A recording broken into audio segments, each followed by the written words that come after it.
ഞാനിതാ നിങ്ങൾക്ക് വെള്ളം കൊണ്ട് മാമോദീസ നൽകുന്നു, എന്നാൽ എന്നേക്കാൾ ബലവാനായവൻ വരുന്നുണ്ട്.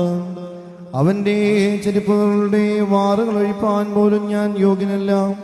അവൻ പരിശുദ്ധാത്മാവ് കൊണ്ടും അഗ്നി കൊണ്ടും നിങ്ങൾക്ക് മാമോദീസ നൽകും. അവന്റെ കയ്യിൽ വീശുമുറമുണ്ട്.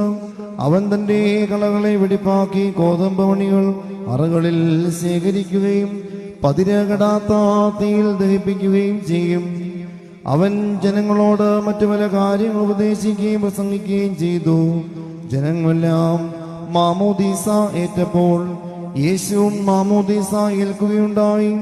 അവൻ പ്രാർത്ഥിച്ചുകൊണ്ടിരിക്കെ സ്വർഗം തുറക്കപ്പെടുകയും പരിശുദ്ധാത്മാവ് പ്രാവിന്റെ രൂപത്തിൽ അവനിലേക്ക് ഇറങ്ങുകയും ചെയ്തു.